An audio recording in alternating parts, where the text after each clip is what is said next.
Hey, my name is Isaiah Frizzelle. I am an author of the coloring book, Life Isn't Black and White, Your Experiences Color Who You Are. I'm a mental health coach, certified personal trainer, actor, busybody, all the things, but I'm a human first. And you are watching Quencie, Studio Q. It's your girl, Quencie. We are here with Salt and Pepper. How has Gail made you? Don't get me crying. And we are here live at the SAG Awards.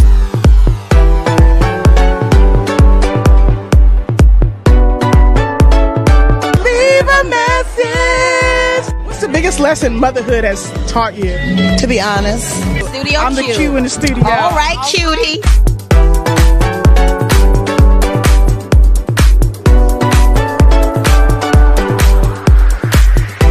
It's a different world. Thanks for coming. Thank you for being letting me know you. It's a mental view of shit over here. This is probably the best interview I've ever done. And you're such a great interview. Oh my goodness. This is honestly the best interview I've had in months. I'm hanging out with my booskies. Studio Q, baby. Studio Q show. Now you know. Welcome to another Studio Q interview. I am so excited. If you're listening to this on my podcast, thank you for listening. If you're watching this on YouTube, Facebook, whatever the platform is, thank you for watching. If you are rewatching this or watching this for the first time on the replay, thank you so much for watching. Today is a special treat for me because I have been a fangirl of Isaiah Frizzelle, just learned how to say his name correctly, from TikTok. And I got a chance to get his attention to do this interview. So I am like super, super excited. Let me tell you a little bit why I'm so honored and privileged to interview him. He's out here giving I just discovered him, but he's out here been given a bird's eye view on mental health, self-love, and growth for a while now. Isaiah is an actor. He's a podcaster of the Bird Brain podcast, which has a new episode every Monday. He's a writer. He's got a book out called The Coloring Book. Yes, he does a book called The Coloring Book. And he also writes and narrates Night Owl, which is fiction horror story. He's a certified fitness trainer and a human who gives insightful knowledge on such a consistent basis that I promise you, just watching one of his videos will help you make your next move. I'm not joking, ladies and gentlemen. It's Isaiah Frizzelle in the building. Sir, thank you. I have been horrible at intros, but I'm getting better. So you are the recipient of my better days as an intro. Come on now. Thank you for having me. That was an amazing introduction. I'm like, my face hurts because I was smiling so hard. I'm like, man, hearing all that is crazy. So thank you for bringing me into your space properly. Yeah, listen, that's you. And I have grown because I'm a person who starts in the middle, on the red carpet or in, one of my gifts is being able to make people feel comfortable. But yes, people watching need to know who you are. And a proper intro is always decent. So I've grown. I'm learning, Isaiah. More growth. Hashtag growth. We out here. Hashtag growth. So listen, this video that I'm about to show everybody for the TikTok world, the YouTube Shorts world, it's a bit longer than maybe you're used to, but it encapsulates why I love Isaiah Frizzelle and his content because of exactly like what he focuses on, how he focuses on it, and it splinters to different parts of that. But for me, this is the core. So this is one of the videos that has really resonated with me. And, watch it and you will see why. And I look forward to having this conversation with you on the other side of this, Isaiah. Okay, So Here's looking at you, kid. The beautiful thing about the discourse around friendship is it lets us know a few things. First off, it tells us how important friendship actually is, and the fact that people do not like being labeled as bad friends, which is why there's this game of semantics in terms of what constitutes a friendship and what does not, what people are okay with and what people should be okay with, and what's not acceptable, right? If we keep avoiding the reality that a friendship is a relationship, then we won't have to accept that we failed as quote unquote partners, right? We could avoid the reality that we may not be good friends, okay? What I've understood is a lot of people don't know how to be friends because, again, it is a relationship that requires a level of intention and consistency, not frequency and not convenience, but intention to make it work, okay? If we look at boyfriend or girlfriend or whatever the case may be, and we don't talk to somebody for 6 months or even a year, that's no longer a relationship. You're breaking up. Why? Because there's no effort put into that relationship, right? There's a difference between an acquaintance and somebody you just know and have history with. Yeah, we could go the distance and not really talk to each other. Why? Because there's no investment or care in terms of the relationship. It is what it is. Versus a friendship that's active. That's being a participant in each other's lives, not just showing up when somebody's in a crisis. That's a first responder. And if you only show up to somebody when they're in a crisis, that lets us know that you're not committed to the relationship otherwise, okay? And if you were constantly showing up to a crisis, you'd get tired and you'd eventually back out, right? Because that's requiring more of you than what you're willing to commit to, right? Crises are typically isolated incidents. The fact of the matter is this. A lot of people accessorize, right? They wear their busyness, they wear their job, they wear their kids, they wear their significant other as a way to deflect the responsibility of where they may be failing at. I'm too busy. I got these things going on. Well, I'm in a relationship, so that's different, and you're not. Okay? If people were as busy as they said that they were, social media as an entity wouldn't be doing so well. People make time for what they want to make time for. And no one comes into this life in a relationship. People make effort to sustain the relationships that they want to sustain. Okay, one of the things I've learned and remind myself is to not try to form deeper bonds with people who don't scratch the surface. Listen to what people tell you and listen to how they value things. And then you go from there. Because you can't put people on pause like they're a TV show that you're just going to watch at your convenience. And you're not the main character in somebody else's story. We're all main characters in our own lives, but some people are participants in somebody else's narrative.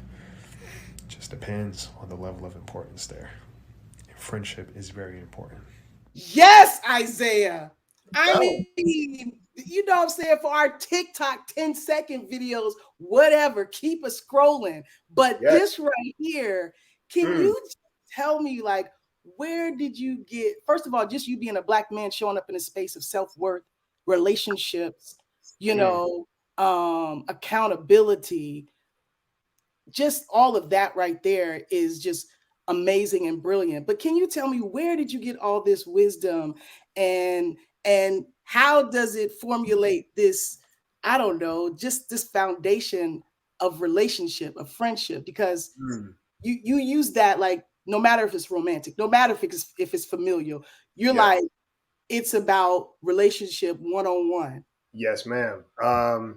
Where do I get my wisdom from? That's a question that people ask me a lot. And truth be told, I'm like, just life. I think through observation, right? Through observation, obviously my own experiences, but also being raised in a certain way. I think, you know, they say the calls are always coming from inside the house, right? And you learn a lot about the relationship dynamics, whether it's in a roundabout way, an indirect way, or very direct, right? Someone who's very intentional about how they treat you and how they teach you in terms of how you treat others. So for me, it's just a big stew pot of taking what I've experienced, taking what other people may have experienced, and just kind of putting it together to make it as clear as possible in terms of, like, look, relationships matter. And not just a romantic partnership, although that's what society tells us, you know, that's the most important thing. You're successful when you have a romantic partner. But you have to understand, before a romantic partner came, you had familiar relationships, and after familiar relationships was your friendships, right? You learn the fundamentals of what relationships are before you get there. And I think the issue, or the hiccup comes that people think that, you know, friends are only friends when you need them. but you are not obligated to be a friend on the receptive end, right? It's one-sided, and people don't realize how important friends are until they no longer have them. You know? So Yes. for me, I'm always very cognizant of being intentional in relationships, and I don't wait until someone passes to be like, well, life is too short, right? Life was always short. You just thought that you had more time than the average person because on your head and on your time, all these other things mattered first, Yeah. right? People always Yeah. matter. And I love you said that we don't need a ton of people in our lives. We just need a few that mean a ton. Period. Simple. Yeah. Simple. It's quality over quantity, and I think the way I understand it, and even through research, is like the average person has only about 3 to 5 close friends. 3 to 5. And as you get older, that number kind of changes. If you're doing friendship and relationship properly, the circle that you have condenses. And like, yeah, you're friendly with people and you have this rapport, but overall, in terms of what a friend actually is, it's a relationship. And people Mm-hmm. don't realize that a friendship is a relationship, which means that you have to emotionally invest. There has to be a level of trust, reciprocity, intention, right? There is closeness there. And it's not just about physical intimacy. There is still intimacy in a friendship, you know? Yeah. Yeah. Yeah. But how do we learn um, to be a good friend? Because you said most people don't know how to be good friends. And I Mm, think ego tells a lot of people, like, excuse me, I'm the great. bestest friend like that you could ever have. Yeah. People Yeah. automatically assume that.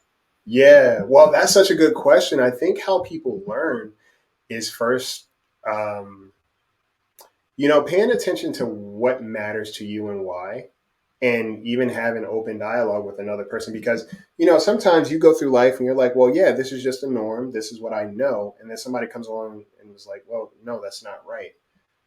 And you learn something. Now you have this different trajectory and perspective about how life should be or how you should treat people. And because of that one person, right, whether they become a friend or not, you just learn a different quality of life and what it means to treat people properly. So it's about being receptive and actually having a level of humility, right? Having a Mhm. level of humility, but also a willingness to not just treat people how you want to be treated, but just treat people well, right? Yeah. Not at your Mhm. convenience, but with some level of consistency and conviction, Yeah. And you I know? also love that you said easy relationships don't mean lazy relationships. Can you expound on that? See, it's funny because y'all will call me out and y'all like, yeah, Isaiah said this, quote, quote, quote. I'm like, I said that? When? Who said that? Look, that's what happens when you're in the moment giving this stuff out every day. Listen, yeah, because I'm usually not thinking about it. But yes, what I've understood is this. Easy relationships are not lazy relationships. And what I mean by that is there are certain relationships you show up in, whether they have conflict or not, Yep. right? It's still easy for you to be present. It's still easy for the other person to be present. Easiness does not negate effort, right? Mhm. Easiness does not negate intention. The relationship becomes easier because of those things, right? Somebody who's willing to say, hey, I value you and I'm going to keep showing you that I value you to the best of my ability. And that's it. It's Mhm. easy at that point because if somebody values you, they're going to always figure out a way to do that. And they'll show Mhm. you. That's easy, Mhm. right? Yeah. So when it comes to a lazy relationship, that's where the entitlement comes in, or somebody just thinks, oh, yeah, well, we should still be friends even if we don't talk for 6 months. It's like there's so much life that happens in 6 months, even in a week, right? So Yes. if you're telling me that you're too busy in life to talk to me for 6 months, then you should recognize on the opposite end, I have life going on too. I'm not waiting for you, Yeah. right? Mhm. And so, tomorrow isn't promised, the next 5 minutes. So when we really kind of think about the importance of who we have in our lives, it becomes a little bit easier to appreciate them. And you're not going to value everybody, and everybody's not going to value you. Yeah. That's the significance of what connections actually are. The people we bond with is not by accident. At least I don't Mm. think so, right? Right. So in terms of purpose and in terms of people, like there are people you meet on purpose, and you have to purposefully be present. So. Mhm. Yeah, but I also, this is going to be a interview full of what Isaiah said. Oh, Jesus. Oh, boy. Yes. I love it I'm anyway. going I've to got a important question too. for you. Yes. But some relationships, like you said, you don't feel like they're just coincidence.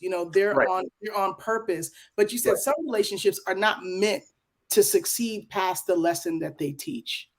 Correct. Right. And the reason why I say that is because there are some people that we meet in life that are simply a reflection of who we are. Right. And what I mean by that is if you are working through certain traumas, you've been through certain things, and you project in a way or you have these insecurities about yourself, someone you meet along the way is going to reflect that back to you. Whether in their behavior, in terms of how they treat you, or just how they move through life. You get to see an outward projection of who this person is, right?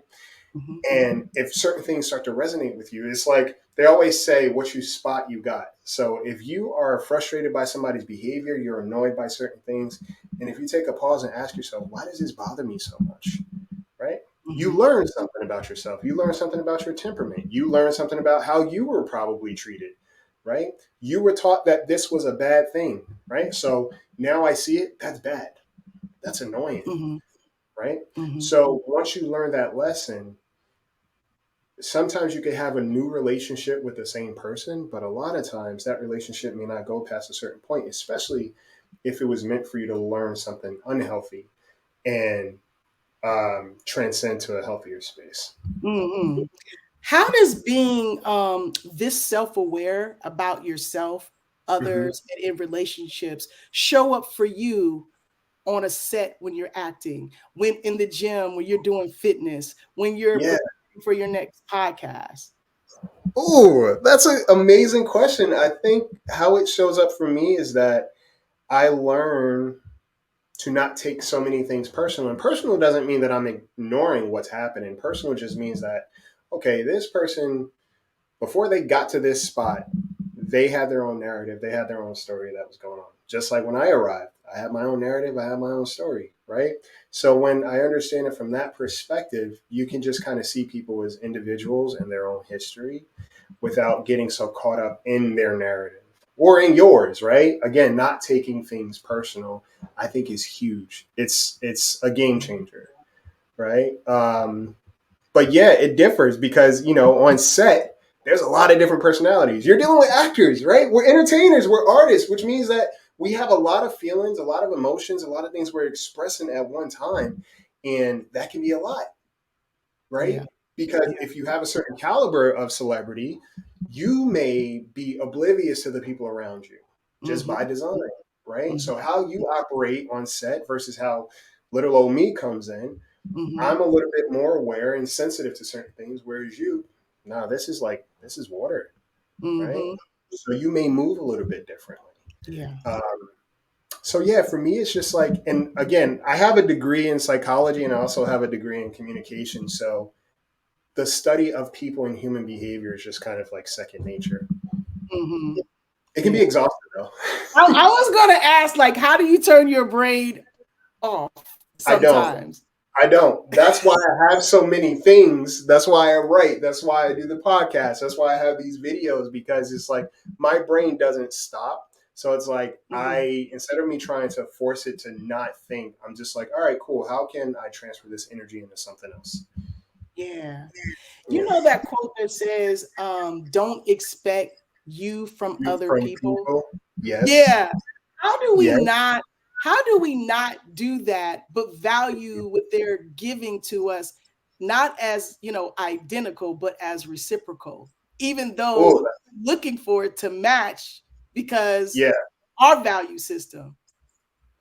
Ooh, let me wipe my face and I'm gonna give you the full answer. Okay. Because that's a good one and I want to be present for it. So not expecting you from people goes back to that concept of understanding that we all have a different narrative. We all have a different value system that we've been brought up on. And just because I move this way does not mean that you have the same background. You probably haven't had the same experiences to make you as self-aware or as empathetic, or vice versa. How I may move, right? Especially when it comes to like women.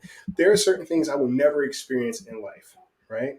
So Yeah. if the expectation is for me to have a certain level of awareness past what I do, I'm like, well, I can't. By design, I can't have that. I'm willing to learn though, but I can't have that similar awareness. So expecting you from me will only set you up for failure. So when you learn to not expect yourself from people, it takes a minute, right? Because you have to be disappointed a couple of times first. Yeah. Just part of life, right? It's you gotta, because the thing is this: we're told to not have expectations of people, and that's impossible. We have relationships for a reason, right? It's not like you walk down the street and every person you come across, you're like, oh yeah, you're supposed to do this for me. You're supposed to do Right. this for me. It's not that. When you're in relationship with another person, by design, you have expectations. I'm so happy to hear you say that, because people are like, there's a lot of people who say you should have no expectations of people, but I just really I don't even think we're designed for that. No, we're not, because we're creatures of community. We're Yeah. pack animals. So the expectations is to always have some kind of need being met. That's just what it is, right? Yeah. And I always find it, the people who say don't have expectations. And I had a discourse with a woman once who was like, yeah, don't expect much from people. And I asked her simply, I was like, are you married? And you probably have children, right? Which means that when you come home from wherever you are, your expectation is that those people are still going to be there and they're also going to care for you. Yeah. So by design, you have expectations of the people around you. So for you to tell somebody else that they shouldn't have expectations, it's easy for you because you're already being taken care of, but you're also very removed from their personal situation. Mm-hmm. People can, spout off certain wisdoms that they've read on Google or they heard in passing, but it's like when you really get down to the grit of it, it's like you're just regurgitating something that you yourself don't even digest. Yeah. You Yeah. know? And we pass it off on memes. We pass it off in Facebook status quotes. So Yes. Yes. All the time. It's like, oh, it's another quote that passes by. And it's like, sometimes I see those quotes and I'll even take my time reading certain things. I'm like, okay. And then I'll look at the comment section because people can be very brutal, very honest in the comment section. So I'll read certain things that people say and I'm like, oh, this is a different perspective. Okay. mm-hmm. Awesome. Yeah. And it doesn't mean that it's right or wrong. It just means that it's different, Mm-hmm. So yeah, the stop expecting you from people. You can have expectations of people, but when you recognize the difference between your standards and your expectations, or you recognize that somebody may not meet your expectations, you can pivot, Yeah. right? You don't not have expectations and continue to exist in the same relationship because that's where resentment builds. Mm-hmm. It's like walking into a job and hiring somebody who's not qualified for the job. Okay, Right. you knew that I wasn't qualified. You're still expecting me to do a job that I cannot do. Exactly. And this is something I wanted to know from your perspective either too, is like when people lie and omit the truth on a consistent basis, how is it that their actions still always tells the truth? And yet we either decide to dismiss the red flags or completely miss them altogether. Well, two things are happening when that happens. First of all, we are not seeing somebody for who they are. We are seeing somebody for what we idolize them to be. That's one. But the thing about people, again, we're creatures of habit. It takes about 30 days to start a habit, right? Mm-hmm. 30 to 90, let's say that. And we get very comfortable in our ways, which means that I can say, like if I'm training a client, for example, and I'm like, all right, cool, we're gonna squat heavy today. We're gonna do 300 pounds, and they're like, yeah, I can do 300 pounds. That's perfect. All right, cool. So they set it, but when it comes to actually squat that weight, it's too much for them to carry. Why? Because they're not accustomed to carrying that amount of weight. As people, we are not accustomed to moving in a certain way. And again, we seek comfort and convenience first. So even in our bodies physically, we will tell you our truth. It's just who we are, because it's like trying to fit somebody into this little mold and they constantly break out. It's like, I'm not supposed to fit in here. This doesn't work for me. It's uncomfortable, Yeah. So yeah, when it comes down to people telling you their truth without them realizing it, we are always playing show and tell. Yes. Always. I'm just like, it doesn't even matter if they lie because they show up as themselves. You gonna tell me? You just gotta pay attention. Yes, you gonna tell me what I need to know, but also your body will tell you. And I think one of the important things that people talk about is always like, trust your intuition, trust your gut. There are a lot of people who are very traumatized and they associate intuition with trusting their gut, or they associate their trauma with intuition. When in reality, you're just not used to safety. So anything that kind of peaks for you, in essence, yes, it's a danger to you because you're not used to it, but it doesn't necessarily mean that that's your intuition. It just means that this is your trauma response. And you're just responding to what you think is dangerous, right? So even in that, I think that's become a very overused kind of rhetoric in terms of like, oh yeah, trust your gut. Yeah, sometimes trust yourself, but also somebody has probably shown you that they were no good from the very beginning, but you ignored it. Exactly. I learned that from myself, like listening to somebody versus just being quiet and watching. They're gonna tell you, even if it's the opposite of what they say. Now, you mentioned training a client. Now, I know you do coaching, but I also didn't know that you train people in the gym as well, fitness. Yes, ma'am. Yeah, so I'm a certified personal trainer. Right. And I have a specialization in behavioral specialization. So it's the psychology behind exercise and how people behave when it comes to exercise.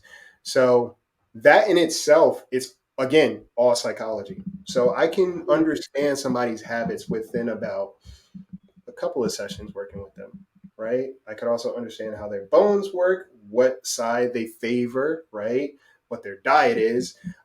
There's a lot I can kind of perceive very early on from working with clients. What are some of the differences or similarities that you have in clients that you work with, in the gym versus people that you work with, for mental health and coaching? Yeah.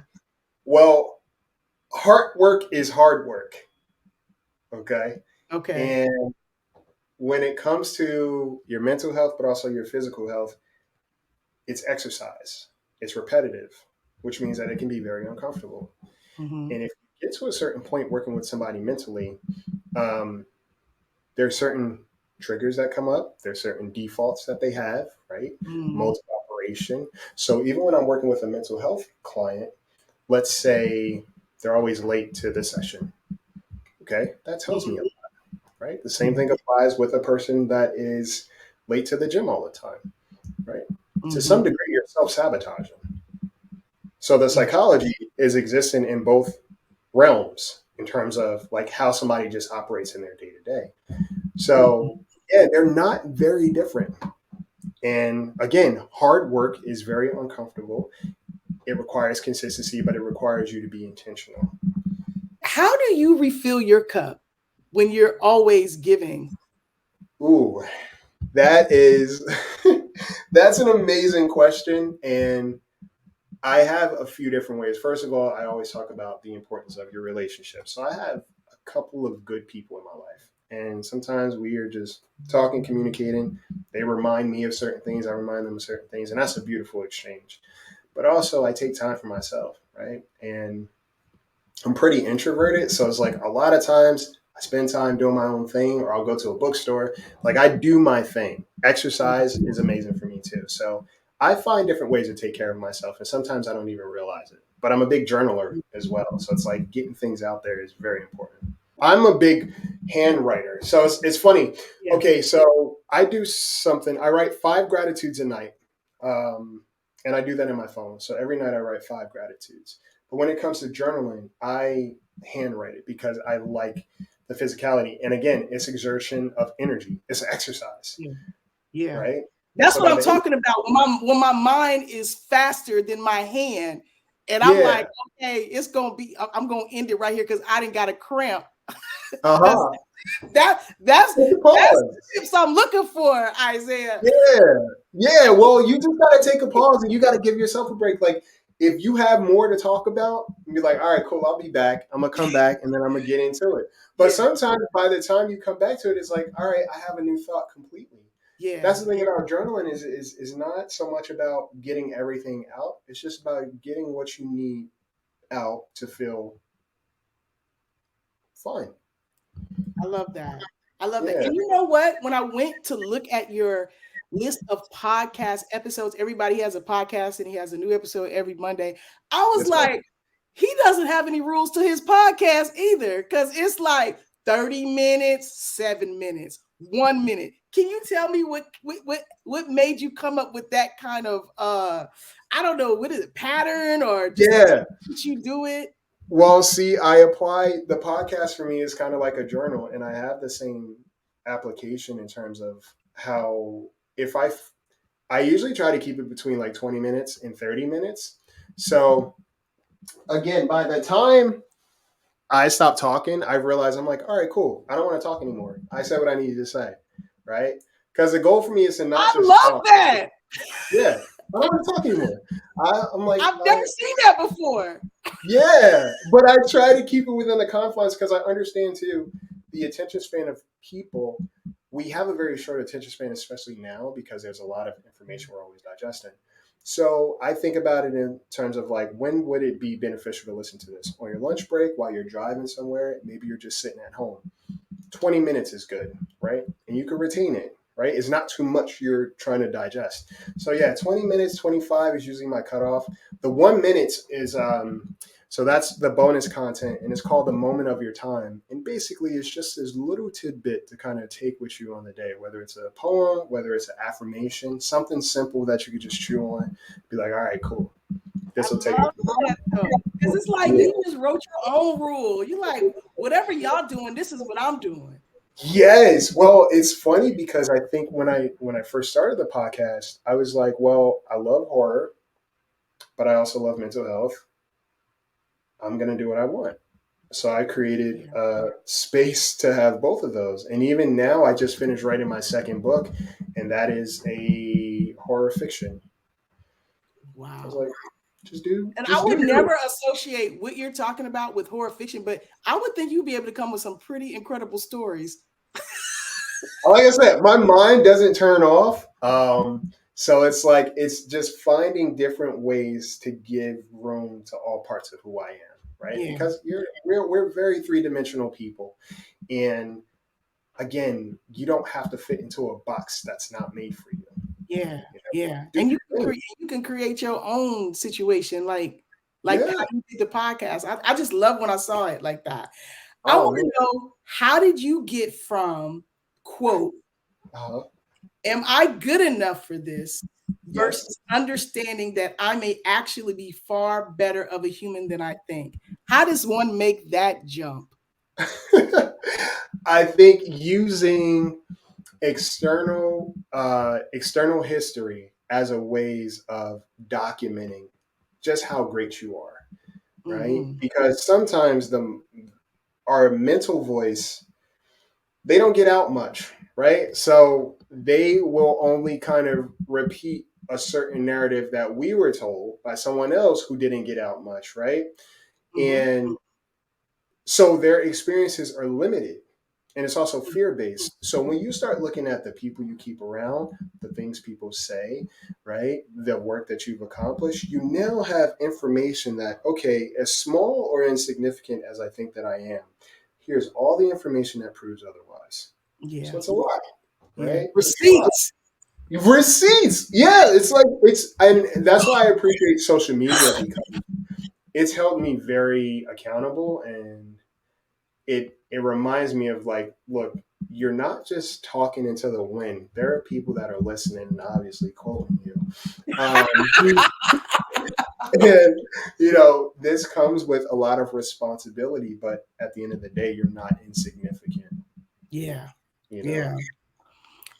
What are some of the clues that life leaves for us in evaluating relationships that you see that we tend to ignore the most?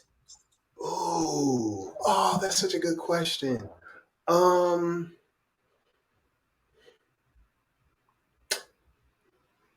if you find yourself having the same conversation repetitively and there hasn't been an adjustment, and then you find yourself trying to rationalize the behavior, right?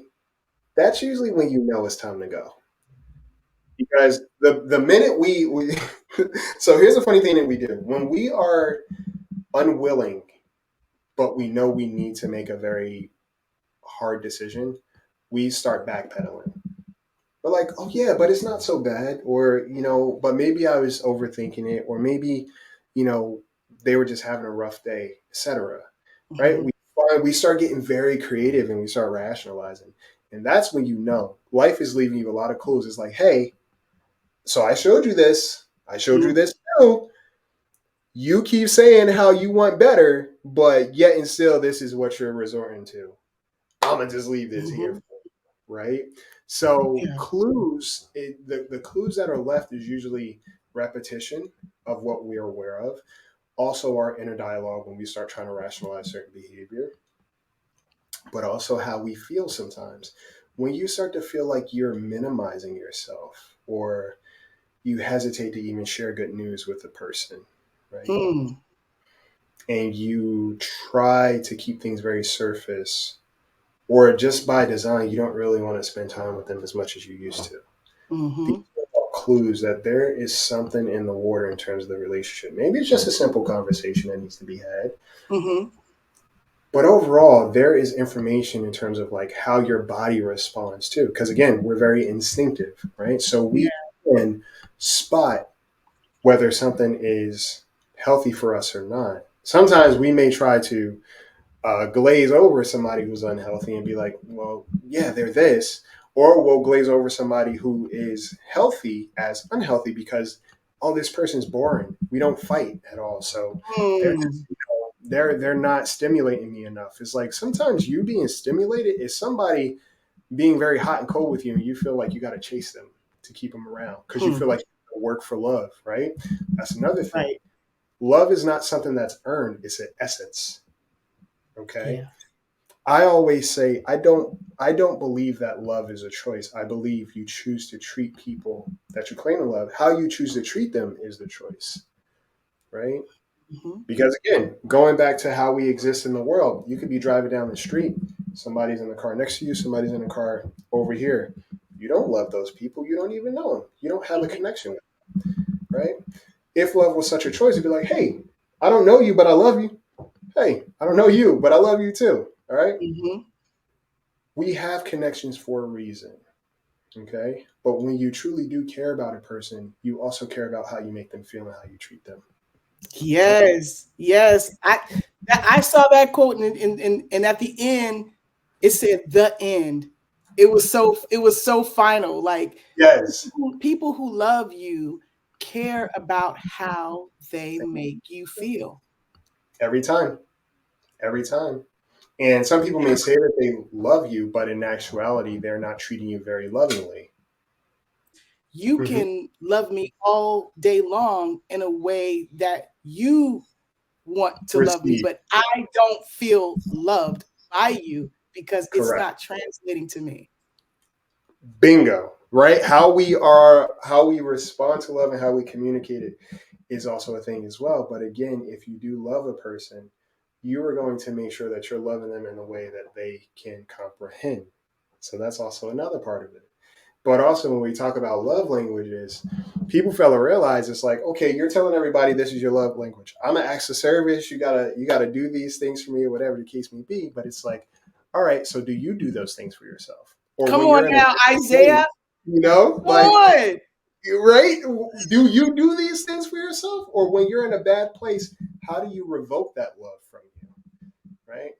And that's where the hiccup comes in, because a lot of times people are expecting other people to love them better than they love themselves. And that's always a misstep. Always a misstep. Always. Always. How important is the relationship you have with yourself in making meaningful connections with other people? Listen, the relationship you have with yourself sets the tone for every other relationship you have in your life. Even if you don't have a great relationship with yourself and it's something that you're working on, you can either be receptive to somebody treating you better than how you treat yourself and receiving that and letting that be information. Hey, I'm more significant than what I think I am. Or if I think so low of myself, then the smallest thing that somebody gives me, even if it's just breadcrumbing or disingenuine, I'm going to receive that as, oh, you must love me, so I'm going to give you everything, right? Because I've been taught that, again, I have to work to earn my keep. And you're giving me this little thing, which means that I earned it, right? So your relationship and your awareness of who you are and how you move through life is vital, because it will remove you from a lot of spaces, but it will also take you to the spaces that you're actually seeking. Yeah. And you said in the article that we have to get used to being treated well. But how do you do that if you're not used to treating yourself well, or maybe, how you grew up, you Yes. weren't treated well? Well, you get used to it when you recognize what's happening in that moment. So if somebody is treating you well and it feels funny, right? It feels uncomfortable. You remind yourself, hey, this isn't bad. This is just different. And you actively have to do that. You have to be like, hey, you're not in danger. This just feels uncomfortable because this is not what you're used to receiving. Right. But obviously this person cares about you because this is what they're doing, A, B, and C, right? Yeah. So you sit still a little bit instead of running. Right? You get in the habit of being very still in your spirit, I say, and being mindful of like, all right, what's happening versus what do I think is happening? Nice. And please talk about adult relationships being invite only. You are hitting me with all the things. So I love this. So adult relationships are invite only. So again, if we're using how busy people talk about, right, how busy people are, whether they're busy with their job, their hobbies, their significant other, their children, whatever, people are always busy, which means that our time as adults becomes very condensed. We don't have much time for a lot of things, which means that if I don't have that much time, who am I giving my time to, right? You got to be significant for me to kind of want to engage with you, because at this point I'm taking time from something else that I can be doing. Yeah. Right. So adult relationships are in fact invite only. Even with family, I don't have to necessarily engage with a family member who is not respectful of me just because we're family, because that goes both ways. Respect is a reciprocal kind of thing. You're not just entitled to it because we're family, but because we're family, you think that it's okay to treat me poorly. It's not how it works. So yes, adult relationships are invite only because, again, life is short and my vitality relies heavily on the company that I keep. Yeah, nice. And you said there's a difference between trying to change somebody and the person changing their behavior because they realize the impact of their behavior on the other person. You are hitting me. Yes. Oh, man. Yes. All right. So the way I think about it is this. Sometimes it's a difference between having a bad habit and having a character flaw, right? Let's say somebody always leaves a cup on the edge of the counter. And you're like, hey, can you not do that? Because you're going to eventually knock this cup over and then we're going to have shattered pieces all over the floor.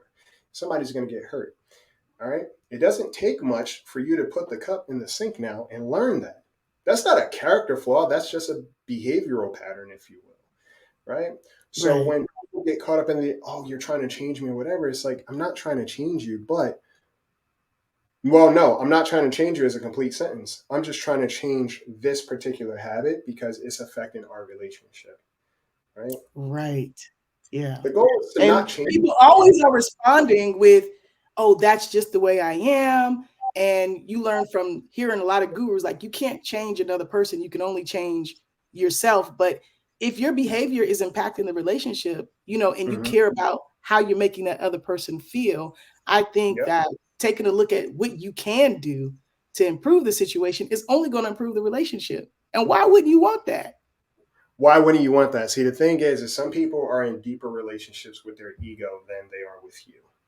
So, I'll take it as a charge to you trying to fix me versus me understanding that this is a behavior that hasn't worked for me. If I'm looking at the history of my relationships or people that may be okay with it, move just as shicey as I do. Yes. Right? Yes. So in that space, you can't change people, but you can change your people. Okay? Ooh, see, that's the things that be getting me. Like, you can tell you're a writer, you can tell that you're a wordsmith, because a lot of your videos, it's just you just change 2 words and it changes the whole impact, and it hits people like bricks, and then you get a flood of comments. I get a flood of comments, and people are like, "Oh man, this speaks so much to me," and it's so funny because I don't always, it doesn't always hit me. I'll be real, it doesn't always hit me because I'm like, this is just me talking and having a conversation with you guys, but also having a conversation out loud sometimes.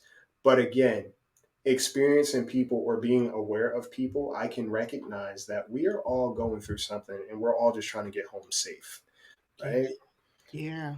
Just trying to get home safe. Yeah. And home is a metaphor for just being at peace and having people around you that matter and that you matter too. But yeah, sometimes there's so much information in the words, and sometimes it's not even about the word, it's the feeling under it.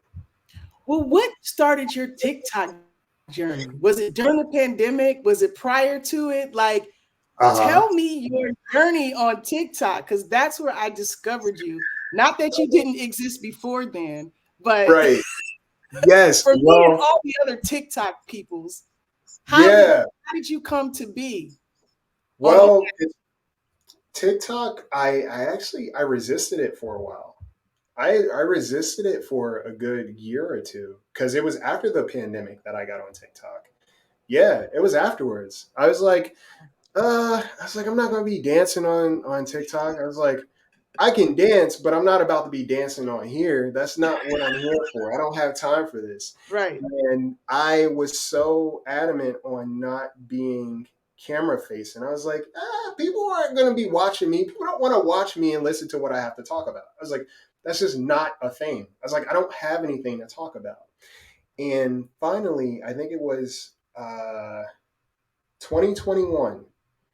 I was like, you know what? I'm going to lean into TikTok and I'm just going to talk about what I know. And I was like, well, what do you know? You know people, you know mental health, lean into it. And one of my first videos that really took off was about boundaries and understanding. Listen, that had the room hot because either people agreed or people were like, oh, this isn't right. I'm like, look, you can't tell somebody how they're allowed to be treated so you can have access to treating them poorly. It's not how it works. That's a bar right there, Isaiah.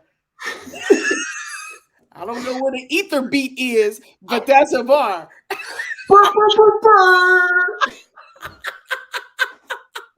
Yes.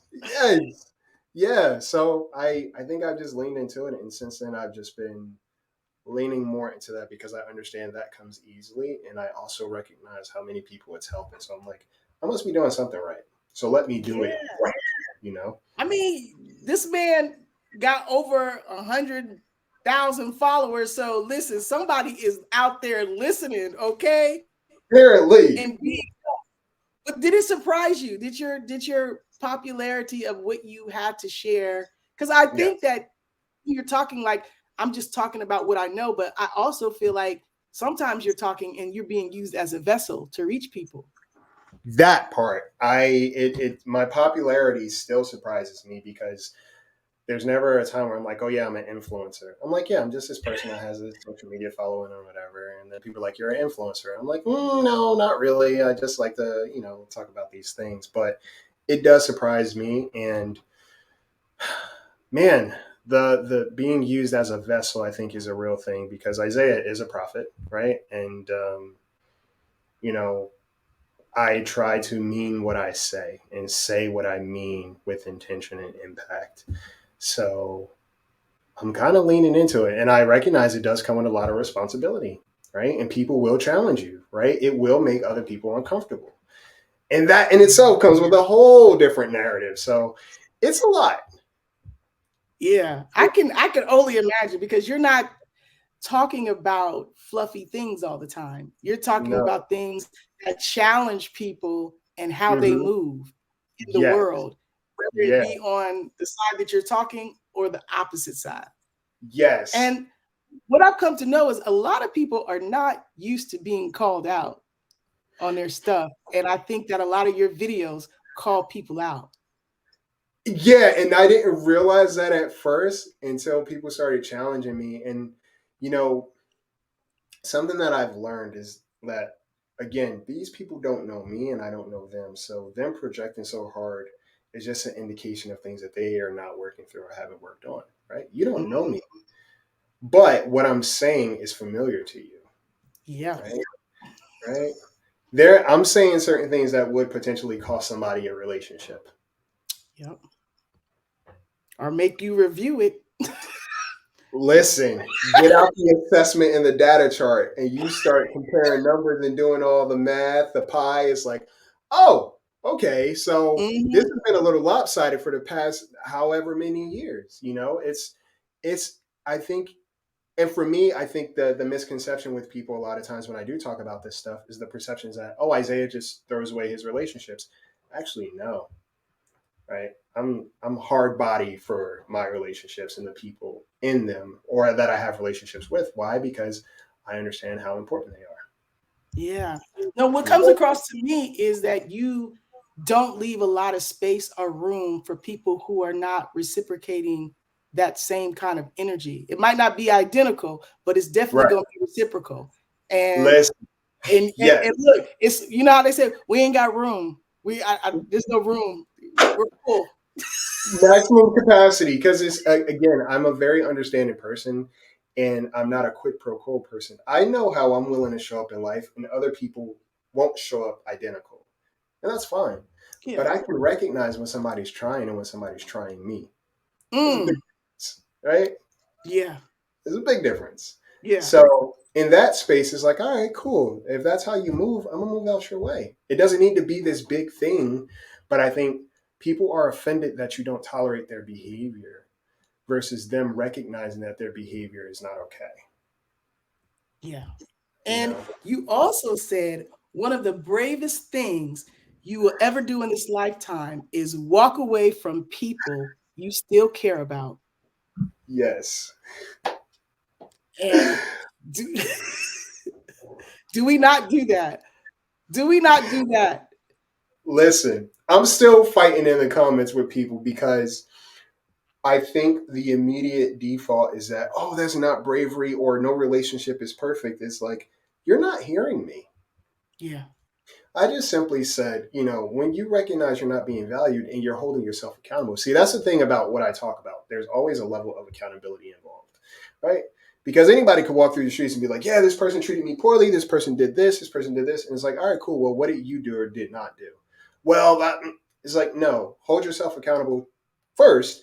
And then you can make more of an honest decision and your relationships won't be as scarce or as unhealthy or disoriented. Right. Mm-hmm. But yeah, people fail to realize it's like, I don't need to have a connection with you to love you. Wow. And that's real. It's real. Right. But the determination of our connection also depends on how well I love myself. If I recognize that this relationship is not information in terms of how well I love myself, then I have to make some adjustments. Yeah. And I also love that you said, like, I don't have casual relationships and it is that deep. It's not that deep. No. It is that deep. It is that deep. Yeah. Because again, we talk about adult relationships and how our time is very limited. I'm not on borrowed time. And again, I always know that there's something else I could be doing with my time. So to have a casual relationship is like, people are not buffers for me. Obviously, I got enough work to do and something to think about. So it's like, I don't really need the entertainment of somebody just filling space. It's like, no, if we're taking up space in each other's lives, let's be intentional about it. Yeah. I want to know what lesson that you had to learn so that you could heal the most. Stop expecting you from people. Really?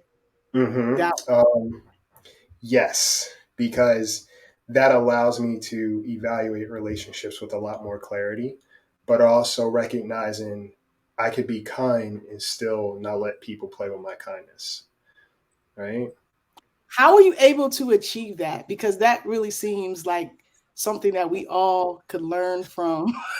Yeah. Well, you have to ask yourself what's more important to me. Is it being liked by people or being valued by people? Because those are very different audiences, right? Yeah. A lot of people could like you until they don't. You say one wrong thing, now this person doesn't like you anymore. Oh, okay. You were just along the ride because what I said fed your ego. But in terms of Mm, value, you're going to appreciate me to some capacity beyond just the surface. right. So, in order to accept and recognize that I could be kind and still have boundaries, you have Hmm. to ask yourself, what's my biggest concern, being liked or being valued? Yeah. I'd rather And be yeah, value. Yes. valued. Value.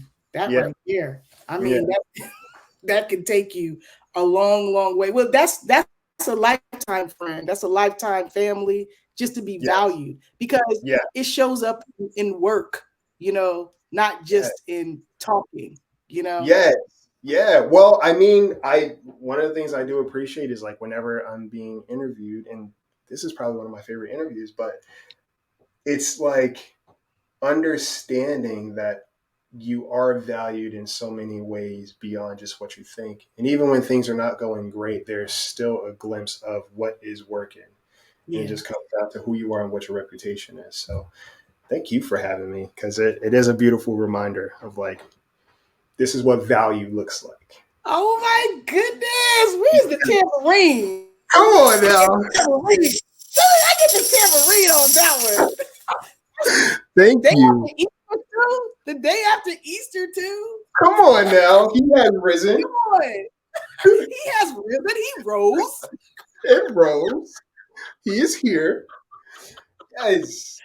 I, Yes. I, I want to know, in dealing with others, like, why Mhm. do people get so comfortable and with us, like, people who give too much? Mhm. I was a hyper in the, single parent home, Yes. oldest child. Yeah. So I was very self-reliant. And so I Okay. showed up into relationships, not needing a bunch from you, but Yeah. giving a whole bunch. You get Yes. what I'm saying? Yeah. And at some point, I hit a brick wall, because we're Okay. human and you're Yeah. going to need, but I never, voiced those needs. But why is it cool for other people to just receive, receive, receive? They see the imbalance, I'm sure, because Yeah. they're doing for other people. Right. You Right. know? Yeah. And so, what is the dynamic when you're like over giving and people are comfortable with getting their needs met, but Yes. not even knowing that you have any, Yeah. let alone meeting them? That's a great question. Well, think about an infant, right? An infant just knows that I exist and I'm here to get my needs met. And when we think about adults, a lot of adults' emotional maturity doesn't grow past a certain point, but also they may have been taught how to be manipulative and to be selfish, right? The thing about it is we all need to be taken care of, right? We all need to be taken care of. So the whole hyper independence thing, I think, is just a construct of society teaching people to not seek out the help of other people, so those people can feel okay about not supporting them, right? Right, right, right. So No, I mean, I think I taught my mom about interdependence, because she was like, I'm independent. I said, no, you need other people. you You need know, people, right? we need each other. We might not need each Yeah. other all the time, and you might be stronger and not need as much, but we all need each other at some point. Yes, ma'am. Yes, and I think there's, needing people is associated with being weak. And no, think about it. You go to a job every day because you need to make money. The company needs you to work so they can make money, right? Gas stations need you to bring your car to fill up gas so they can make money. You need gas in your car so you can go make money. So it's all of this just constantly happening. We always need people, right? And interdependence is a different narrative that most people aren't taught, because it gets into the nitty gritty of what you're insecure about. Why does it Yeah. feel so unsafe and uncomfortable to have needs, right? Where were you told or how were you treated in a way that made you feel like asking for what you need was shameful? Right. Yeah. You know, it's Bingo. manipulative. you know? So people who just take from others, they are operating from a very infantile space in the sense of like, I just know how to get my needs met. I don't necessarily have the tools, whether by choice or just by happenstance, to give you what you need. Right? Yeah. Which is why sometimes people get upset when you do help them. Yeah. There's those out there. Yeah. I do it all by myself. Yeah. It's like, no, I got this or whatever. It's like, well, what does that prove? Because subconsciously what you're telling yourself is that you don't deserve to be supported. Yes.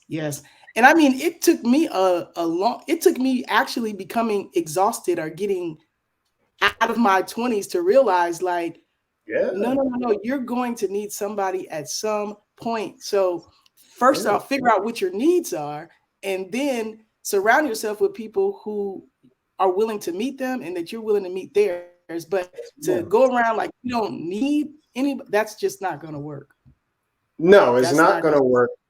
And what it does is it prevents you from building honest trust and intimacy in your relationships. Because on the flip side of somebody who's constantly being told, I don't need your help, they start to feel inadequate in your life and like they can't measure up to certain things. I'm not enough for you to be helped by you. Wow. Yeah. Right? Even though we say don't take things personal, a relationship is a very personal thing. So again, the information that I'm being fed is that you don't need me. I'm insignificant to you. Man, Isaiah, let me tell you, you are everything. Oh, yes. And like, lastly, before my lightning round with you, how can we take stock in our relationships? Like, what are good questions to ask ourselves and to, really look around and see if we're getting our needs met, if we're meeting the needs. Yes. Just for people to go forward. I mean, it's 2023. We're in a whole new chapter of life. Yes. Well, I think for one, you can't be afraid of being vulnerable. An example for me is, one of my closest friends in the last 7 years lives in a different state, but we've maintained our friendship over the last 7 years, right? From a distance. We met for the first time this year in 7 years, right? How did you maintain that? What did that look like? I love it. Because you did an appreciation post for them on Instagram. I did. Yes. Shout out to my bro. It looks, for me, it's easy just because the way I think about it is like, if I care about somebody, I'm going to show up and I'm always going to figure out how to be present. That's just what it is. It's more about how can I do it, not if I'm going to do it. Right. Yeah. And within that, we have to have, even as men, having very vulnerable conversations. Sometimes I'll ask, hey, what is it that you need from our friendship? Or do you feel safe in our friendship? Do you feel like you're being heard in our friendship? Right? How does that look to you? Right? I'm very okay with asking those questions. The reason why is because one or two things are going to happen. Either a person is going to lean into it or they're going to step away. If they step away, okay, we're not in the season where we connect on that level. Yeah. Right. If you lean in, it's like, all right, cool. Now we can go a little bit further because there's investment. Right. Any relationship when it comes to taking stock requires vulnerability, and it's not always outward, but just also an internal thing. How do I feel about this relationship? What is the significance of this relationship? Is it more about what this person does for me and how they make me feel? Is it more about what I'm willing to do for this person? Or do we meet in the middle? Yeah. Right? Safety first. How safe do I feel in this relationship? And safety represents, do I feel supported when things are going well? Do I feel supported when things are not going well? Right? Do I feel heard, listened to? Do I feel like I'm respected? Right? Do I feel like I can trust this person to be there when I am having an issue? I mean, those questions you just asked, bro, made me feel more seen than ever before. I'm like, wow, yes. What is this friendship? Are you seen? Are you seeing? Wow. Write those down. Write those down. Yes. Do you feel presentation? I mean, Listen, I hey, felt more seen asking about him being seen. and it's funny because that does allow other people to see you because they recognize it like, oh man, this person cares about me. Even if I'm not at the level to fully appreciate them, I still recognize that this person cares about me. Yeah. Yeah. And I matter. that happened in all kinds of ways for the past 7 years. In all kinds of ways for the past 7 years. And the way that I think about it is not about how long you've known someone, it's how you've invested in that relationship. So for me, every time there's another year that passes in any of my relationships, I don't get comfortable. If anything, I get more creative in terms of like, how can I continue to show up even better? Right. Yeah. And it's cool because it just reminds you, all right, this relationship still means a lot to me, and I'm still looking for ways to plant the seeds and water the soil, you know? One of the things that I love that you said the most is that in that video that I played at the top of the hour was that Mhm. you cannot pause relationships like you do a TV show and come Yes. back to it when it's convenient for you. And let's pick up and act like that's organic. That's not. Yeah. It's not organic. We have to see people as moving parts and not fixtures in our lives, right? I think sometimes we try to be the main character in somebody else's story, for better or for worse. Sometimes we expect ourselves from people. We expect to be prioritized by people. And the same goes. If you're telling me in more ways than one that I'm not a priority to you, and then you come around expecting me to now prioritize you, well, you think that you're the main character in my narrative. You're not. Yeah. It's And not. you don't have to say it because you're acting that way. I Yeah. got the information I needed, you know? Amen. Information received. Okay. Here is my quick lightning round for you, sir. Sure. Isaiah's lightning round. Early mornings or late nights? Ooh, these days I'm up at 3, 4 in the morning at the gym. I used to be a big night owl. Okay. Can't do it Guilty anymore. pleasure. What's Isaiah's guilty pleasure? Guilty pleasure. I have a huge sweet tooth. So I love to bake, but I also I like sweets. Favorite dessert?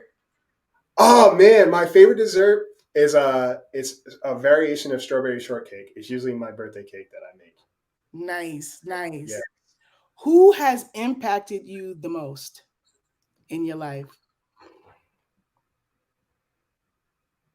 There hasn't been one person. I mean, my mom, she's a strong woman. My sister is strong. I've been raised by a lot of strong women. So, women are taught the importance of community in general. So I think for me, I take bits and pieces from all the people that are significant. So there's no one person. Okay. Shoot, can I say myself? Yes, you can. I'll say myself because I it's think, like, look, I think this wouldn't be an Isaiah interview if you didn't. listen, little Isaiah has impacted me because who I am now is because he kept showing up. Ooh, ooh. Come on now. Not because he kept showing up. Did you keep Did showing up for him too? I tell him I appreciate him regularly. Hey, wait a minute. So I know about us not forgetting about little Quencie or little Isaiah, but how does little Isaiah show up for you? I never heard it said that way. Wow. So little Isaiah shows up for me in the ways of me understanding that at one point in time, I was a little boy who experienced life and decided to either deviate or lean into certain things and trust that I was enough to get past those moments and those circumstances. So little Isaiah is kind of a badass. He's a brave dude, brilliant dude, but more than anything, he's persistent. And, you know, his kindness is ferocious, but at the same time, he's learned over time to, be receptive to people being kind as well. Nice. He's the homie. Now you listen, you just shifted me. So I'm going to be pulling on the younger Q. Yeah, Yeah. because she got a lot of stuff that I lost along the way through life. And I had Yeah. to go back and revisit some of that, Yeah. Yeah. Well, it's so that. important. So there's one quote that my acting teacher said to me years ago. He said, don't say anything to yourself that you wouldn't say to a 3-year-old. Mm. And when we have these negative thoughts about ourselves, we have to understand who's listening. It's little Q, right? Like Yeah. she hears those things and then she hears, all right, I'm doing something wrong or I'm not enough or this. So what am I now telling myself? Because I'm walking around with that little kid in me and I'm the adult version that still has to show up in life. Yeah. So when you take care of the little kid, they also trust you to start driving versus them trying to take the wheel for you. You know what I'm saying? Yeah. Yeah. So I like that they trust you to not drive them over in a ditch somewhere. Yeah, they become safe. They yeah, become safe. yes, yeah. And there was that quote that says, who you are now is probably who your younger version would have felt safe with. And that can go either way. Because if you find safety in chaos and you're chaotic, well, your younger self is used to that. Right. Mm. Come on So now. Come on. Dropping bars at the end, the middle, and the beginning. But bam. consistency. What makes you laugh? Oh, what makes me laugh? It's funny. My sense of humor is I don't want to say dark, but it's I don't it's very it's very nuanced. So for example, there's this one we talk about guilty pleasures. There's this one cookie company that I follow on Instagram, and every week they have a different lineup of cookies. Mm-hmm. So the first thing I do is I'll watch the video of what their lineup is, and then I'll go straight to the comments because when I tell you people are vicious and they're just mean Are you serious? Over cookies? over cookies. And that's what trips me out. I'm like, y'all are brave and y'all are just rude. And it cracks me up because I'm like, this is who people are. And I'm like, man, it trips me out sometimes. So it's like little weird things. Just this is not, I don't find it funny that people are rude. I just find it funny how brave people are sometimes. Yeah. And what they're rude about and Yes. passionately rude about. Yes. You ready to go to prison over some cookies. Over some cookies. Right. And what really gets underneath your skin? Ooh, disrespect and selfishness. Um, I don't like seeing people being mistreated, and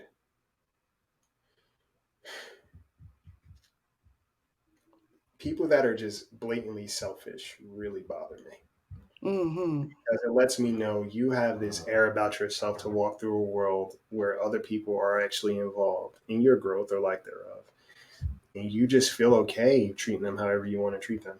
Yeah. Ooh. Can you give me your opinion on people pleasing? Because the more that I learned about it, it Mhm. seems as if, that it's actually, in my opinion, Manipulative. selfish Yeah. because but they come across like I'm doing this for you. I don't want to hurt your feelings. I don't want Yes. to, you know, I don't want, but really you can't deal with the reaction. You want to control what Yes. you feel. So Yes. really it's not about other people. You're not people pleasing at all. You're really pleasing you. Yourself, yes. There's that quote that says, no one's thinking about you as much as you think they are. And even when you have a thoughtful person, because I catch myself too, even when you're thinking about someone, you're thinking about yourself, right? And what I mean by that is we people reflect back who we are, right? Right. So a lot of times, even when you're going above and beyond for somebody, subconsciously that's you trying to take care of yourself who was abandoned or neglected, Mm, right? Which is why when you don't get it on the receptive end from that other person, you feel some type of way, right? yeah. So Yeah. people pleasers, they are just trying to manipulate the situation in order to create a level of safety and or acceptance. Manipulation has a negative connotation, right? But manipulation is manipulation. And people pleasers have learned the only way I'll accept you is if you do what I need, even when I don't know that I need it. Mm-hmm. Right? I want you to like me because if you like me, that means that I'm safe. Yeah. Yeah.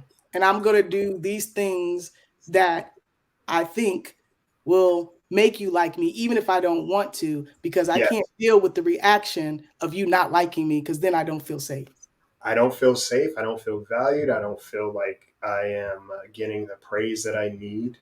And now I am resentful. I'm invalidated, right? Yeah. I become bitter sometimes, but also I become a shell of a human. People pleasing is a very it's a tricky one because a lot of women tend to be people pleasers because society tells them you're only as good as who is attracted to you, right? You're only as good as the relationship that you have. Otherwise, you're not, Yep. right? So people pleasing becomes an operative in terms of getting your needs met by constantly going above and beyond to meet somebody else's needs. Yes, and that's so yes. Isaiah. Yeah. Favorite artist? We're talking about music. Music, yeah. I don't have one. It's funny. Spotify called me out. They said that I listened to over 181 different genres of music last year. Wow. I listened to everything. You're diverse. A little bit. Yeah, I caught one of your lives and I was like, what is this? What is he listening? What is that?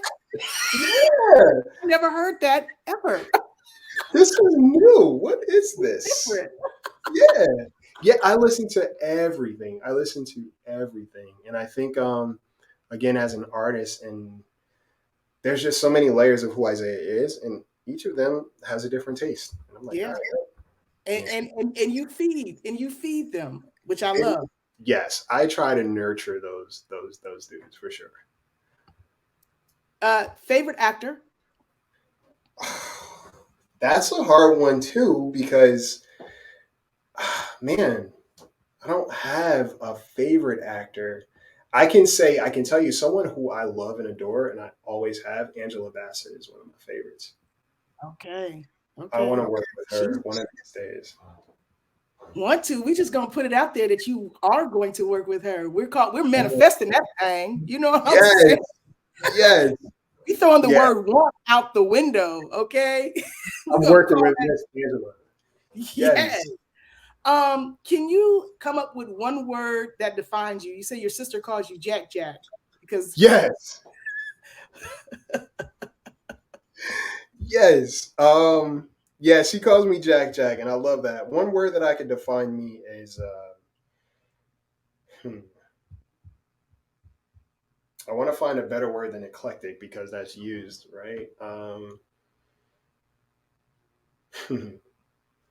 I'd say visceral if I could use that word to describe. Yeah, right? You can use whatever you want. Everything I do is with feeling, and I also recognize that I evoke certain emotions from other people. So it's like my experience in itself has always been very impactful, and this is why I walk through life the way that I do. So it's like very visceral. Nice. Yeah. The best advice you've ever given? Ooh, the best advice I've ever given. That you've given and received. Well, they must stand out, I'm sure. Well, don't talk to yourself like you. Don't say anything to yourself that you wouldn't say to a 3-year-old is one of my all-time favorite things that I preach. But I think a variation of that I like to give out is treat yourself like somebody that matters to you, right? And go from there. And understand when we talk about unconditional love, the value that you have for yourself shouldn't be based on external conditions, right? If you're having a bad day, work is not going well, you got laid off, whatever the case may be, why are you a lesser person because those things happen? Yeah, because you're not. You're not. Podcasting or writing, if you had to choose? Oh, writing. Writing. Yes. A day on the set acting or a day in the gym? I would go to the gym before I go to set. I know that's right. It's like you ain't gonna catch me up. Yeah, you ain't gonna catch me slipping. I might have a donut at Crafty. But right. I earned that donut, right? I'm going to the gym first. Right. But yes. And did. Yes. Shoot. In a heartbeat. I think the gym for me, honestly, Q, is it reminds me of what I'm capable of in so many different ways. And it also allows me to just focus and concentrate. When I'm on set, I'm working and I'm doing something that I love. And both of them require me to, again, recognize what I'm capable of. Yeah. Well, Yeah. before I ask you to do a drop and let you go, can you talk about this right here for the people? Oh, that old thing. That old thing. This thing right here. Can you talk about Yes. that? And where they can Okay. get it? Hold on. Let me get you a banner going. Let me get Come on. Come on with the banner. Come on with Come the on. CNN ticker. Come on. Oh, you are showing out. Yes.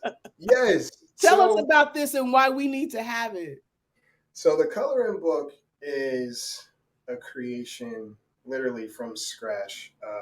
Even if you look at the cover, I designed that cover from scratch. So the color scheme, the sketch on it, even the composition side of the notebook, all of that was me doodling away and like creating something very unique. And the cover in itself represents what the book is about, kind of being a kid, but also doing the adult work. And it's all about inner child work, right? Because what we fail to understand is that even though we're adults, we're just children who eventually got older. And a lot of times, going back to the child driving the car, there are still components of our child's self that's still looking to matter and be heard and feel seen and feel significant.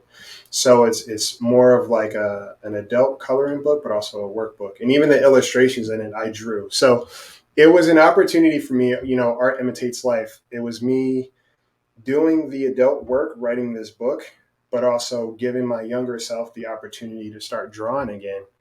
And again, taking care of myself in both of those dynamics. So I talk about boundaries in that book. I talk about, connection being currency. I talk about what forgiveness looks like. I talk about trust. I talk about betrayal. Um, Man, there's so many different elements of just living life as an individual that I think as a person you'll find in that book. And it's available at Barnes and Nobles and Amazon. I was just recently featured in Barnes and Nobles as a Black author. Come on. Yeah, so that was kind of crazy. So back in February, yeah. So we're out here. Kind of black excellence. Come on. Kind of Black a little excellence. pinch. Yeah. Yes. Yes. That must have been an awesome feeling. Were you a first-time author? Yes, ma'am. So that was my first. Wow. My first published book. And you got my chosen, presented at Barnes and Noble. Oh, wow. Yeah. How dope is that? I was like, are y'all making a mistake? What are y'all doing? Y'all got me next to Tabitha? Very good. Very good. Very good. Listen, that is somebody I am going to work with. I love me some Tabitha Brown. And when I tell you just her essence and her grace and her peace just really resonates with me. And I keep saying, I was like, I'm going to work with her. Thank you. I'm glad we've learned from Angela Bassett.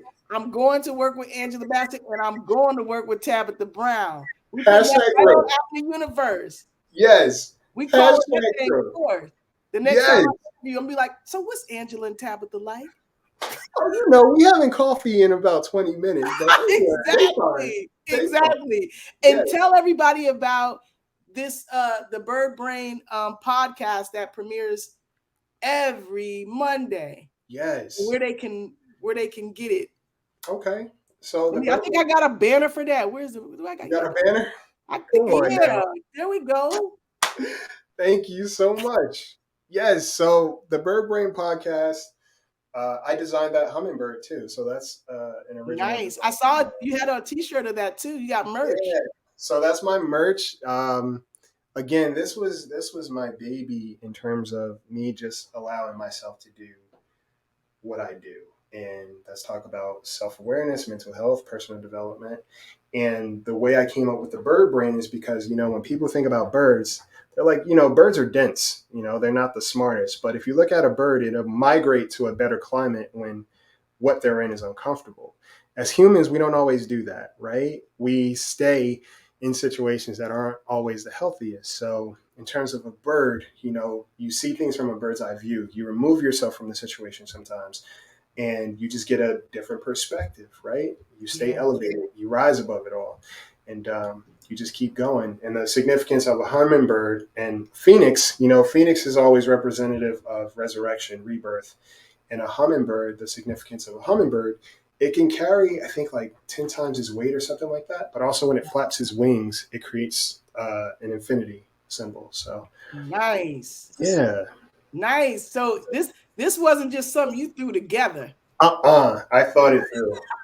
That's what I love about it. Yes. Everything has a meaning. So that visceral, that word is coming through in just all of your projects, Yes. I love that. Yes. Man, listen, this has kicked off my Monday and my April in a way that I am so happy. I'm so full. You fill my cup, Isaiah. You fill my cup. And all the people that watch the snippets and the whole, once I edit it together and put it out there, they're going to feel the same way too. I'm going to put it on Apple Podcast and you'll be everywhere.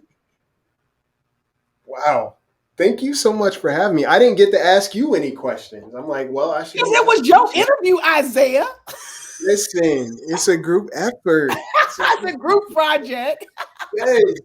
No, but thank you so much for having me. I really appreciate you reaching out and, giving me space to talk. And I'm glad that you appreciate what I have to say, because that's a big deal. Real recognizes real, right? Yeah. I'm an East Coast boy, so. And I don't know if you know this, but at parties, I'm from Brooklyn. At parties, you from Brooklyn? Parties, because they always gonna say, "Is Brooklyn in the house?" But they're yes, right. And I went to an HBCU. I went to Clark Atlanta University, and so a lot of New York DJs would come down and DJ at the parties that are free for ladies before 11, and. And I'm from Springfield, Illinois, and they was never gonna say is in the house. So you Brooklyn, so we know it's like yes, you was from Brooklyn. Yes. So that's my fake hometown is Brooklyn. I love it. Nah, claim it. Home is where you feel at peace, and Brooklyn is right. It. Yes. So you listen. So you're an East Coast boy on the West Coast, huh? Mm-hmm. How's that working? It's funny because people usually meet me. They're like, "Oh, where are you from?" I'm like, "Oh, I'm from the East Coast." And they're like, "Well, you don't seem like it. You seem kind of laid back." And then I'll ask for something to drink. I'll be like, "Can I have some water?" And they're like, "Oh, there it is. There it is. Found there it. There it is. I found it. You're from the East Coast. You're not from out here. He's an alien for sure." Yes. Right.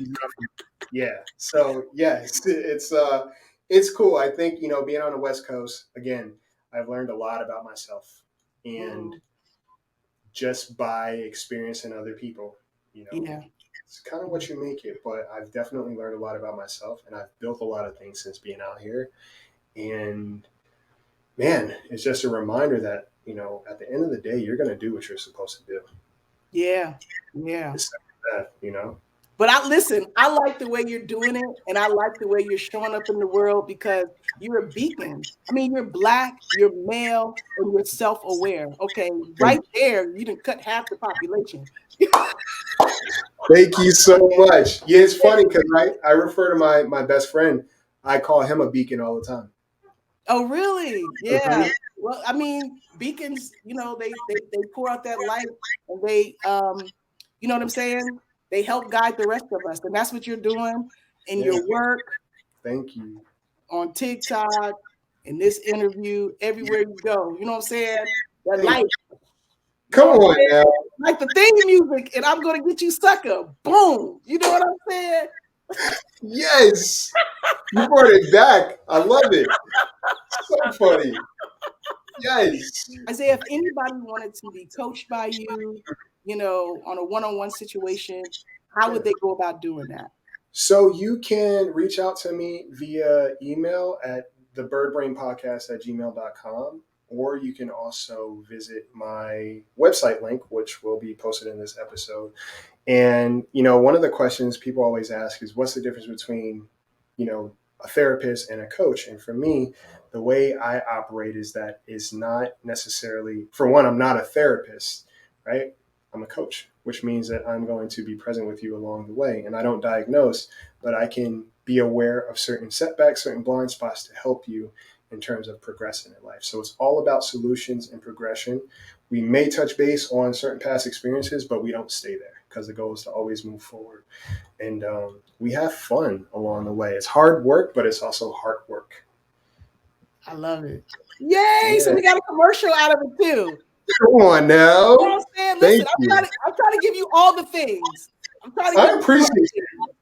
I can't wait. I really appreciate this. This made my Monday, and I was definitely looking forward to it. So thank you. Yay, me too. So you're doing something great, and I love your energy, and I love how you take care of, you know, the people that you have on. I've seen like clips and highlights of how you've interviewed other people. I'm like, yeah, you're a good person. So it's like, obviously people are going to want to show up and meet you there. So I'm grateful to be here. Well, thank you. Listen, you already met me there before you knew me, because you're meeting all of us there with your content. So man, just continue. I always look for the next post.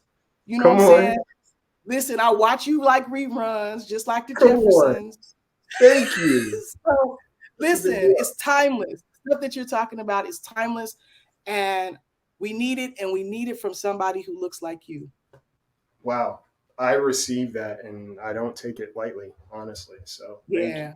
Yeah. I mean, really, and I'm talking about the white people, the women, like everybody needs it from you. Like that's what makes the difference. Wow. It's not just what you're saying, it's who's saying it. Thank you very much for that. Yeah. So thank you. Thank you. This has been a joy. It's been a joy. Thank you so much. And I'll see you in these internet streets. Beautiful. Thank you so much. Thank you. This has been such a joy. Likewise. Peace, Isaiah. Take care. You too, man. Studio Q Show. Now you know.